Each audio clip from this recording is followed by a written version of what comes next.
বেগম জিয়া হলেন আপসীর একজন নেত্রী, এত বড় সততা, ভালো মানুষ, ভালো একজন মা। জোরে কান সুবহানাল্লাহ। তিনি অসুস্থ অবস্থায় আছে, আমরা সবাই প্রাণ খুলে দোয়া করব আল্লাহ যেন তাকে পুরাপুরি সুস্থতা দান করে। জোরে কান আমিন। জোরে বলে আল্লাহুম্মা আমিন।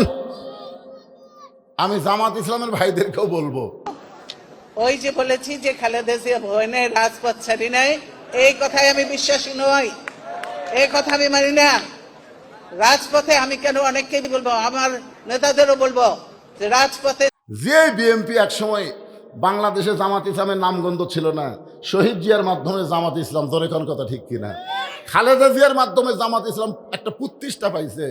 এখন যদি সামান্য কিছু হয়েই যায়, যদি হয়েই যায়, হাসিনা তাড়ানোর জন্য আমরা একই আলুর বাগুড়ের মধ্যে, একই খেতার মধ্যে থাকছি, বিএনপি আর আমি। আমার মনে আছে এক সময় ঠান্ডা লাগলো, তখন বিএনপির ভাই বললো, হুজুর আপনি কম্বল গাওয়াত দেন। কি মহব্বত রে, কাদের সাথে কাঁধ মিলে আমরা থাকছি।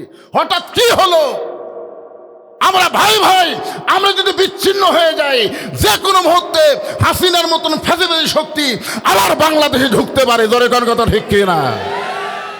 এই জন্য আমাদের মধ্যে কোনো মতভেদ আমরা চাই না, হতে পারে সামান্য কিছু, আমরা মিলেমিশে ওই ফ্যাসিবাদকে, যে অন্যায় করেনি, বিনা অপরাধে এতিমদের সম্পদ মারার কথা বলে জেলখানার মধ্যে রাখছে, বিদেশে চিকিৎসা পর্যন্ত করতে দেয়নি। জোরে কোন কথা ঠিক কিনা? হ্যাঁ, একজন নারী একজনকে ঠিক মতো দেখতে পারে না,